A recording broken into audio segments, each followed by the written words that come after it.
विद्यार्थियों, आज के कालांश में आप सबका स्वागत है। आज हम इस कालांश में कक्षा 10वीं से संबंधित एक विषय जोश पंचम की नाग पाठ पर चर्चा करेंगे।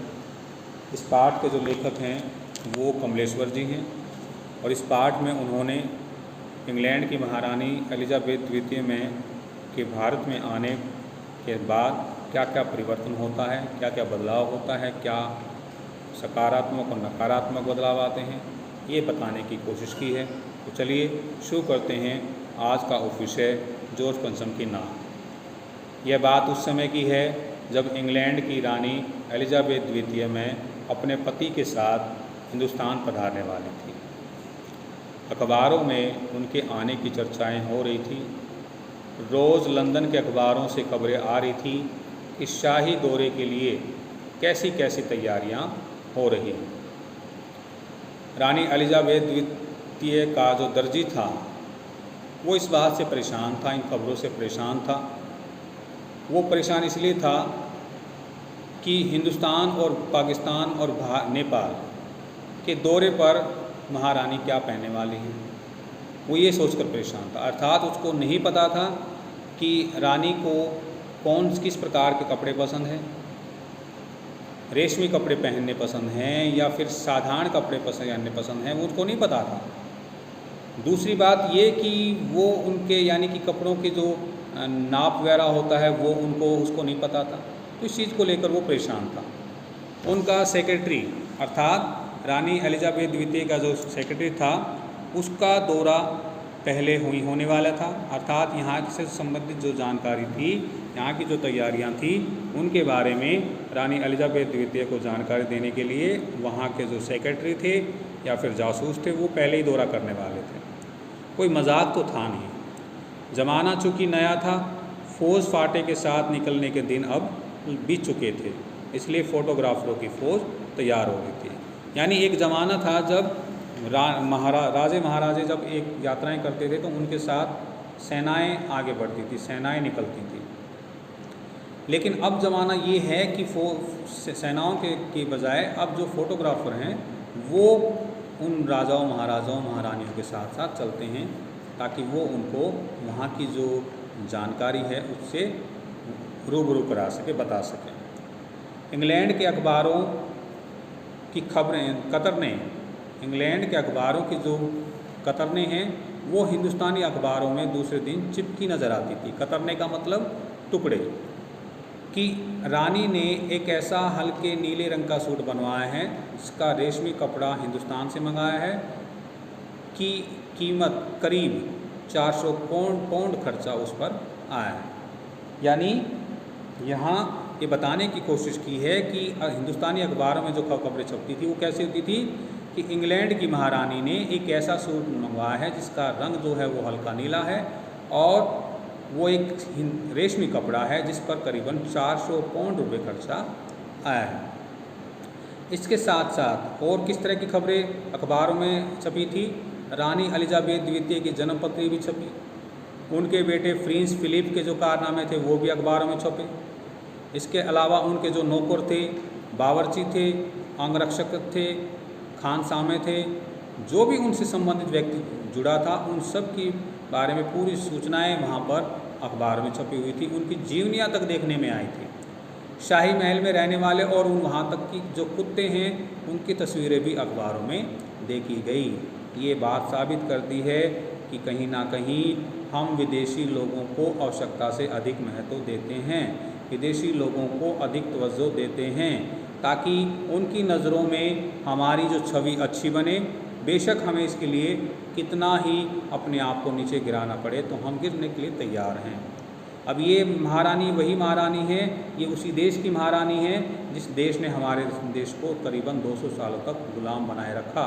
इंग्लैंड की महारानी है, अंग्रेज़ों की जो महारानी है वहाँ से आई है और उसी देश के जो निवासी हैं उनके बारे में हमारी जो हमारे देश की जनता है, हमारे देश के नेता हैं, अधिकारी हैं, वो नतमस्तक होने की कोशिश करते हैं ताकि वो ये सोचे कि हाँ इन्होंने हमारा सम्मान किया। अतिथि देवो भव बात अलग है, लेकिन किसी को आवश्यकता से अधिक सम्मान देना भी कहीं ना कहीं गलत है। और हम ये चाहते हैं कि जब हम किसी को सम्मान देते हैं तो हमारा भी सम्मान कोई करे। हमें से ऐसा कोई नहीं है कि जो हम यानी कि हम तो खुद किसी का सम्मान करें, लेकिन जब हमारे सम्मान की बात आती है तो कोई सम्मान ना करें। आगे इस पाठ में ऐसी बातें भी सुनने को मिलेंगी, देखने को मिलेंगी। बड़ी धूम थी, बड़ा शोर शराबा था, शंख इंग्लैंड में बज रहा था, गूंज हिंदुस्तान में आ रही थी। इन खबरों से हिंदुस्तान में सनसनी फैल रही थी। राजधानी में तहलका मचा हुआ था कि जो रानी 5,000 रुपये का सूट पहनकर पालम के हवाई अड्डे पर उतरेगी, उसके लिए कुछ तो होना चाहिए। कुछ क्या, बहुत कुछ होना चाहिए। जिसके बावर्ची पहले महायुद्ध में जान हथेली पर लेकर लड़ चुके हैं, उनकी शान शौकत के क्या कहने। और वही रानी अब दिल्ली आ रही है। तो उनके आने की सूचना पाकर नई दिल्ली ने सबसे पहले अपनी तरफ देखा और बेसाख्ता उर्दू का शब्द है, बेसाख्ता मीन अचानक उनके मुंह से निकल गया। किसके मुख से? दिल्ली के मुख से। वह आए हमारे घर खुदा की रहमत है। वह आए हमारे घर खुदा की रहमत है। कभी हम उनको तो कभी अपने घर को देखते हैं। तो इस प्रकार के शायर और शायराना अंदाज के साथ दिल्ली जो है वो अपने गिरेबान में देखती है, अपने चेहरे को देखती है, और देखते दिल्ली की जो काया पलट होने लगती है, नई दिल्ली की काया पलट होने लगी। और करिश्मा तो यह था कि किसी ने किसी से नहीं कहा, किसी ने किसी को नहीं देखा, सड़कें जवान हो गई, बुढ़ापे की धूल साफ हो गई, इमारतों ने नाजनीनों की तरह श्रृंगार किया। नाजनीनों मीन एक जो नव युवती होती है उसकी बात कर रहे हैं।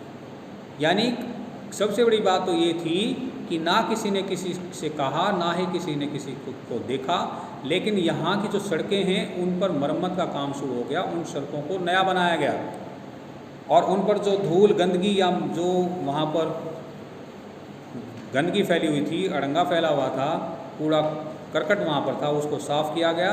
और जो इमारतें थी उनको भी नाज़रीनों की तरह, नव विवाहितों की तरह, नव युवतियों की तरह सजाया गया, उनका श्रृंगार किया गया। लेकिन एक बड़ी मुश्किल पेश थी, वह थी जॉर्ज पंचम की नाक। नई दिल्ली में सब कुछ था, सब कुछ नज़र आ रहा था, सब कुछ होने की उम्मीद थी, पर जॉर्ज पंचम की नाक बड़ी मुसीबत थी। नई दिल्ली में सब था, सिर्फ नाक नहीं थी। अर्थात जब महारानी के आने की सूचना मिली, सब तैयारियां ज़ोरों पर चल रही थी, लेकिन एक चीज़ में सबसे बड़ी कमी थी। वो कमी क्या थी कि जॉर्ज पंचम की जो नाक थी, मूर्ति की जो नाक थी, वो टूटी हुई थी। दिल्ली में सब कुछ था, लेकिन सिर्फ नाक नहीं थी। इस नाक की भी एक लंबी दास्तान है। इस नाक के लिए बड़े तहलके मचे थे।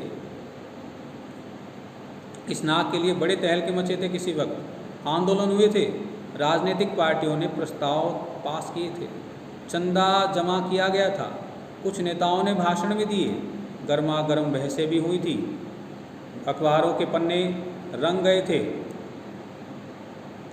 बहस इस बात पर थी कि जॉर्ज पंचम की नाक रहने दी जाए या हटा दी जाए। और जैसा कि हर राजनीतिक आंदोलन में होता है, कुछ पक्ष में थे, कुछ विपक्ष में थे, और ज़्यादातर लोग खामोश थे। खामोश रहने वालों की ताकत दोनों तरफ थी। यानी कि जब ये मुसीबत सामने आई कि जॉर्ज पंचम की जो मूर्ति थी उसकी नाक टूटी हुई थी, तो इस नाक की एक लंबी दास्तान यहाँ बताने की कोशिश की है कि ये बात अभी प्रकाश में नहीं आई, ये तो एक बहुत पुरानी बात है। इस नाक के लिए बड़े तहलके मचे थे, लोगों ने आंदोलन भी किए थे, बड़े बड़े प्रस्ताव पास किए गए थे, चंदा भी जमा किया गया था, लोगों ने भाषण भी दिए थे, अखबारों के पन्ने भी रंगारंग हुए थे। और उस समय भी बात यही थी, बहस का मुद्दा यही था कि जॉर्ज पंचम की नाक रहने दी जाए या फिर हटा दी जाए। हर आंदोलन की तरह यहाँ पर भी कुछ पक्ष में नेता थे और कुछ विपक्ष में थे, और कुछ लोग खामोश थे। खामोश रहने वालों की जो संख्या थी वो दोनों ओर थी, यानी कि पक्ष में भी थे और विपक्ष में थे। यह आंदोलन चल रहा था। जॉर्ज पंचम की नाक के लिए हथियारबंद पहरेदार तैनात कर दिए गए। क्या मजाल कि कोई नाक तक पहुंच जाए। हिंदुस्तान में जगह जगह ऐसी नाकें खड़ी थी और जिन पर लोगों के हाथ पहुंच गए उन्हें पहुँच गए, उन्हें शान शौकत के साथ उतार कर अजायब घरों में पहुँचा दिया गया। कहीं कहीं तो शाही लाटों की नाकों के लिए गुरिल्ला युद्ध होता था। अब यहाँ पर बताने की कोशिश की है कि उस मूर्ति जॉर्ज पंचम की नाक के लिए हथियारबंद पहरेदार नियुक्त किए गए। किसी की कोई मजाल नहीं हो सकती कि वहाँ उस मूर्ति तक पहुँच जाए, उस नाक तक पहुँच जाए। हिंदुस्तान में जगह जगह ऐसी नाकें खड़ी हैं और जिन तक लोगों के हाथ पहुँच जाएँ उन्हें शान और शौकत से उतार कर अजायब घरों तक पहुँचा दिया जाता है। कहने का मतलब क्या है कि ये मूर्तियाँ आम लोगों के लिए नहीं हैं, अर्थात यदि आम लोग इनको हटा दें, इनको हाथ लगा दें तो इनको यहाँ से हटाकर इनको म्यूजियम वगैरह में, अजायब घरों में, संग्रहालय में रख दिया जाता है। कहीं कहीं तो शाही लाटों की नाकों के लिए गुरिल्ला युद्ध होता था। अब यहाँ पर गुरिल्ला युद्ध भी आपने हिस्ट्री पढ़ी हुई है तो आपको पता होगा कि गुरिल्ला युद्ध क्या होता है। गुरिल्ला युद्ध क्या होता है कि जो पहाड़ी क्षेत्र होते हैं, खासकर जो ये पहाड़ी क्षेत्र के साथ साथ जो मुस्लिम जो देश हैं, चाहे मैं ईरान की बात करूं, अफ़गानिस्तान की बात करूं, यहाँ पर होता है तो पहाड़ी क्षेत्रों में या जो पठार या इस तरह के क्षेत्र होते हैं वहाँ पर क्या होता है, युद्ध कर जो छिपकर किया जाता है चट्टानों या फिर पठारों के पीछे छिपकर, उसको हम गुरिल्ला युद्ध बोलते हैं। उस ज़माने में यह हादसा हुआ इंडिया गेट के सामने वाली जॉर्ज पंचम की लाट की नाक एकाएक गायब हो गई। हथियारबंद पहरेदार अपनी जगह तैनात रहे, गश्त लगती रही और लाट की नाक चली गई। रानी आए और नाक न हो, एक परेशानी बढ़ी सरगर्मी शुरू हो गई। देश के खैर खवाहों की एक मीटिंग बुलाई गई और मसला पेश किया गया कि क्या किया जाए। वहाँ सभी सहमत थे कि अगर यह नाक नहीं तो हमारी नाक भी नहीं रह जाएगी। अब आ गया जो हमारा सरकारी महकमा है, सरकारी विभाग है, उसकी जो काम करने की शैली है देखिए किस प्रकार यहाँ पर, यानी कि जो एक मीटिंग बुलाई गई, देश के जो खैर खवाह थे, इससे संबंधित जो अधिकारी थे, नेता थे, उनकी एक मीटिंग बुलाई गई और ये तय किया गया कि यदि ये मूर्ति पर नाक नहीं है तो हम फिर हमारी नाक भी नहीं रहेगी, अर्थात हमारी नाक इस नाक से कहीं ना कहीं छोटी है। और हमारे भारतीय समाज में नाक जो है वो किस बात का प्रतीक होता है, मान सम्मान का। तो यहाँ उन लोगों के लिए जो जिनकी मीटिंग बुलाई गई थी, उनके लिए अपना मान सम्मान इतना बड़ा नहीं था, जबकि इस मूर्ति के लिए जो मान सम्मान रहने की बात थी वो उनके लिए बड़ी थी, अर्थात मूर्ति की जो नाक थी वो बड़ी थी, ना कि उनकी नाक, उनका मान सम्मान। आगे देखिए क्या कहते हैं, उच्च स्तर पर मशवरे हुए, दिमाग खरोजे गए और ये तय किया गया कि हर हालत में इस नाक का होना बहुत ही ज़रूरी है। यह तय होते ही एक मूर्तिकार को हुक्म दिया गया कि वह फ़ौरन दिल्ली में हाजिर हो। आपको पता है कि जब मीटिंगें होती हैं, लोग तरह तरह के मशवरे देते हैं, लोग अपने दिमाग में जोर डालते हैं और फिर जोर डालते हैं तो कोई फ़ैसला होता है, और फ़ैसला क्या हुआ कि हर हालत में इस नाक का ठीक होना ज़रूरी है। ये तय होते ही एक मूर्तिकार को हुक्म दिया गया कि वह फ़ौरन दिल्ली में हाजिर हो। मूर्तिकार यूँ तो कलाकार था पर ज़रा पैसे से लाचार था, उसके पास पैसे की कमी थी, आर्थिक तंगी थी। आते ही उसने हुक्कामों के चेहरे देखे, बड़ी अजीब परेशानी थी उन चेहरों पर, कुछ लटके, कुछ उदास और कुछ बदहवास। उनकी हालत देखकर लाचार कलाकार की आंखों में आंसू आ गए। तभी एक आवाज़ सुनाई दी, मूर्तिकार, जॉर्ज पंचम की नाक लगानी है। मूर्तिकार ने सुना और जवाब दिया, नाक लग जाएगी, पर मुझे ये मालूम तो होना चाहिए कि यह लाट कब और कहाँ बनी है, इस लाट के लिए पत्थर कहाँ से लाया गया था। सब हुक्कामों ने एक दूसरे की तरफ ताका, एक की नज़र ने दूसरे से कहा कि यह बताने की जिम्मेदारी तुम्हारी है। खैर, मसला हल हुआ। एक क्लर्क को फ़ोन किया गया और इस बात की पूरी छानबीन करने का काम सौंपा गया। पुरातत्व विभाग की फ़ाइलों के पेट चीरे गए और कुछ भी पता नहीं चला। पुरातत्व मीन्स जो हिस्टोरिकल इवेंट्स होते हैं, हिस्टोरिकल प्लेस होते हैं, वहाँ की जो फाइलें होती हैं उनके बारे में बात की। क्लर्क ने लौटकर कमेटी के सामने कांपते हुए बयान दिया, सर मेरी खता माफ़ हो, फाइलें सब कुछ हज़म कर चुकी हैं। हज़म और हज़म दोनों शब्द अलग अलग हैं। तो हज़म कर चुकी हैं, उर्दू के शब्द हैं, अर्थ भी इनका अलग अलग होता है। हज़म इन उनको नष्ट कर चुकी हैं, खराब कर चुकी हैं, बर्बाद कर चुकी हैं। ठीक है।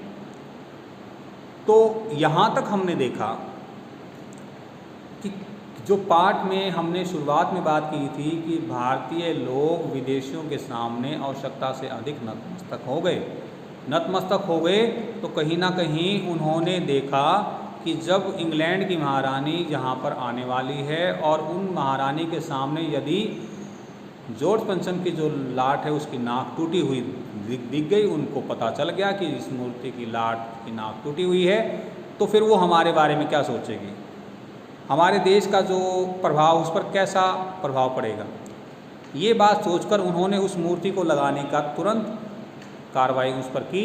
और कार्रवाई क्या की कि मीटिंगें हुई, आंदोलन शुरू हुए। तो मीटिंगों में क्या तय हुआ कि इस मूर्ति पर जल्द से जल्द जो नाक है वो लगाया जाए, इस लाट की जो नाक है वो लगाया जाए, और उसके लिए एक मूर्तिकार को काम दिया गया, काम सौंपा गया, और उस मूर्तिकार से कहा गया कि तुम इस मूर्ति को ठीक करने में का जिम्मा तुम्हारा है, अर्थात इस मूर्ति पर जो लाट की नाक लगेगी वो तुम लगाओ। तो मूर्तिकार ने भी उनके लटके हुए चेहरे देखकर तुरंत जवाब दे दिया कि हाँ, कि आपकी मूर्ति लग जाएगी, ये मूर्ति ठीक हो जाएगी, लेकिन उसके लिए मुझे पहले ये पता होना चाहिए कि इसके लिए जो लाट है वो कहाँ से आई है, इसके लिए जो पत्थर आ गया वो किस चट्टान से आया गया है। तो सभी फिर एक दूसरे की चेहरे देखने लगते हैं, तो वो सोचते हैं कि ये काम तो तुम्हारा होना चाहिए, लेकिन इसके लिए फिर एक क्लर्क बुलाया जाता है। क्लर्क पूरी छानबीन करता है, पुरातत्व विभाग की फाइलें चेक की जाती हैं, लेकिन कहीं पर भी कुछ नहीं पता चलता। अंत में वह फिर वो क्लर्क भी लौटकर कमेटी के सामने कांपते हुए स्वर में कहता है कि सर मेरी खता माफ़ हो, और जो फाइलें हैं वो सब कुछ हज़म कर चुकी हैं, अर्थात जो फाइलें हैं उनमें कुछ भी हमें देखने को नहीं मिला। आज के कालांश में केवल इतना ही। कल हम इसी पाठ को आगे बढ़ाएंगे, इससे संबंधित जो प्रश्न उत्तर हैं वो भी आपको समझाएंगे। आज आप केवल और केवल इस पाठ के पहले 4 प्रश्न अपनी नोटबुक में लिखेंगे, जो आपके पास सेंड कर दिए जाएंगे। तो धन्यवाद। आज के कालांश में इतना ही। आपका दिन मंगलमय हो।